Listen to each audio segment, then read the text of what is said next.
অন্তত একটা কথা বলা যাবে যে এটি নকল ছবি নয়। চরিত্রটা পছন্দ হলো কিনা, গল্পটা পছন্দ হলো কিনা, নির্মাতা পছন্দ কিনা, সবকিছু মিলিয়েই তো আসলে ব্যাটে বলে একটা তানিমের ক্ষেত্রে সেটা হয়েছে আর কি। এটা ভালো করে, কারণ তানিম 12 বছর পর একসাথে করেছে। এখন যারা করেননি বা এর মাঝখানের যারা কাজ করেছেন তারা কেন করেননি সেটা তো তাদের ব্যাপার। তারা হয়তো মনে করেননি যে দুইজনকে একসঙ্গে নিয়ে কোনো চরিত্রে দাঁড় করানো, এটা আসলে ওনাদের ব্যাপার, যারা নির্মাতা তাদের ব্যাপার আসলে এটা।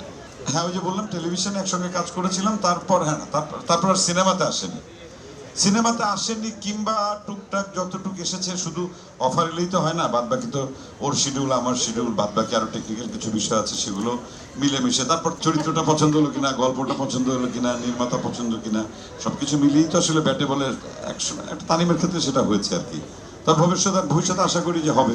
আমি চাই মোশাররফের সাথে অনবরত স্ক্রিন শেয়ার করতে, কারণ আমাদের ওই যে বললাম না যে একটা সময়ের কেমিস্ট্রি, ফিজিক্স বা ম্যাথস যেটাই বলি না কেন, এটা আমাদের সঞ্চয় রয়ে গেছে দীর্ঘদিন, হ্যাঁ, বায়োলজি সহ। আর আরেকটা কথা হচ্ছে যে এই ছবির ক্ষেত্রে যেটা, যে অন্তত একটা কথা বলা যাবে যে এটি নকল ছবি নয়। কারণ ছবি ট্রেলার রিলিজ বা পোস্টার রিলিজের সাথে সাথে আমাদের এখন সোশ্যাল মিডিয়া থেকে শুরু করে সবাই ক্রিটিক যারা আছেন আগে খুঁজে বের করার চেষ্টা করেন যে কোনটার কপি। এই ছবিটি কপি নয়, তবে হুমায়ুন স্যারের কিছুক্ষণের কিছু ইয়ে আছে। এটা খাঁটি বাংলাদেশের ছবি।